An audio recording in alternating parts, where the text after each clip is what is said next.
বর্তমান সময়ে বাংলাদেশের ডিভোর্সের হার অনেক বেশি।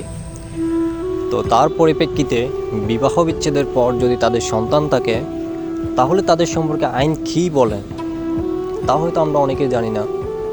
চলেন দেখে নেওয়া যাক আইন সম্পর্কে কী বলা আছে। বিবাহ বিচ্ছেদ কেবল স্বামী স্ত্রীর সম্পর্ক শেষ করে না, অনেক সময় এর প্রভাব পড়ে সন্তানের উপরেও। এই ক্ষেত্রে সবচেয়ে বড় প্রশ্ন হলো, বিচ্ছেদের পর সন্তান কার কাছে থাকবে? আইন অনুযায়ী এই বিষয়টি নির্ভর করে সন্তানের সর্বোত্তম স্বার্থ, best interest of the child এর উপর। আদালত সবসময় দেখেন কোন অভিভাবকের কাছে থাকলে সন্তান শারীরিক ও মানসিকভাবে সুস্থতা এবং নিরাপত্তা নিশ্চিত থাকবে। আইন অনুযায়ী কিছু গুরুত্বপূর্ণ বিষয় রয়েছে, যেমন মুসলিম আইন সম্পর্কে আছে একটি নির্দিষ্ট বয়স পর্যন্ত ছেলে 7 বছর এবং মেয়ে বয়ঃসন্ধি পর্যন্ত মার সন্তানের হেফাজতকারী হিসেবে গণ্য হবে। তবে এর মানে এ নয় যে বাবা তার অধিকার হারাবে।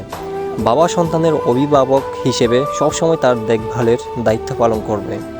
হিন্দু আইন এই ক্ষেত্রেও সন্তানের মঙ্গলের প্রধান বিবেচ্য বিষয়।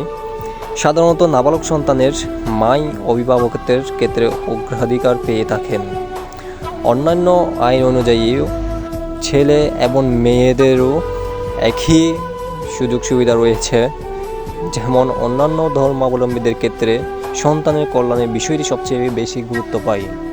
আদালত এই ধরনের মামলায় সন্তানের বয়স, লিঙ্গ, মানসিক অবস্থা এবং বাবা মায়ের আর্থিক ও সামাজিক অবস্থা সহ আরও অনেক কিছু বিবেচনা করে থাকেন। ধন্যবাদ।